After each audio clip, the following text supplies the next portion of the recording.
Hello guys, कैसे हो आप सब? Welcome back to my new video. इस वीडियो में हम डिस्कस करने जा रहे हैं पंजाब टेक्निकल यूनिवर्सिटी के जो भी एग्ज़ाम्स आ रहे हैं, उनको हमने कैसे हैंडल करना है, कैसे अटेम्प्ट करना है ताकि आप ओवरऑल अच्छे मार्क्स से पास हो सकें और हाई स्कोर कर सकें। तो इसमें मैंने आपको बहुत सारी स्ट्रैटेजी बताई हैं इस वीडियो में, तो एंड तक पूरा देखिएगा गाइस। तो इसमें सबसे पहले आपको क्वेश्चन पेपर असाइन होता है, उसके अकॉर्डिंग आपको टाइमिंग की तो पहले ही पता होता है, 1 आवर का होगा, 2 आवर्स का होता है। पेपर का पैटर्न भी सम टाइम पता होता है, 2 मार्क्स के कितने क्वेश्चन आएँगे, 5 मार्क्स के कितने आएँगे, 20 मार्क्स के कितने आएँगे, 10 मार्क्स के कितने आएँगे। तो उसके अकॉर्डिंग आपने टाइम की पार्टीशन करनी है। जो 2 मार्क्स वाले क्वेश्चन होते हैं, कम से कम 2-4 लाइनें लिखनी ज़रूरी होती हैं, और जो उसमें उसमें कोई डायग्राम वगैरह मैंडेटरी नहीं होता 2 मार्क्स वाले में।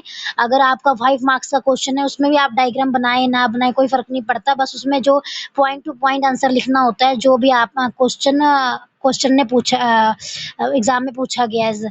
और जो 20 मार्क्स के क्वेश्चन होते हैं, उसमें कम से कम आपने 5 पेजेज़ तो फिल ही करने होते हैं, एंड उसमें डायग्राम के साथ बनाना होता है।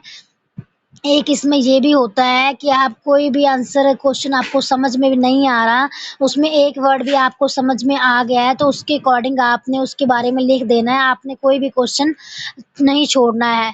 और उसके बाद जो अगर आप डायग्राम बना भी रहे हैं, उसको आपने पेंसिल से ड्रॉ करना है। द स्केच वगैरह से प्रिंट नहीं, स्केच वगैरह से आपने ड्रॉ नहीं करना है, पेंसिल से ड्रॉ करके उसकी पेन के साथ लेबलिंग करनी है।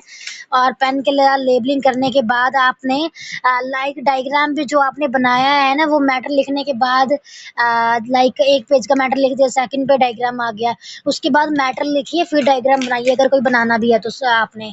तो इसीलिए, और इसमें एक मेन चीज़ थी, जो मेंस हेडिंग होती है उसको अंडरलाइन करिएगा। जो मेंस हेडिंग को what is data types, then data types का, उसमें डाटा टाइप का हेडिंग बनाइए और उसको अंडरलाइन करिए, देन उसको आगे लिखिए डेफिनेशन। तो इससे बढ़िया इफ़ेक्ट पड़ता है, और पेपर का जो चेक करने वाला है उस पे भी बढ़िया इफ़ेक्ट पड़ता है। तो कई बार गुड मार्क्स आपके आ सकते हैं इसी स्ट्रैटेजी के अकॉर्डिंग। तो आप इसी तरह की और इन्फॉर्मेटिव वीडियो के लिए मेरे चैनल को सब्सक्राइब करें। Thank you for watching my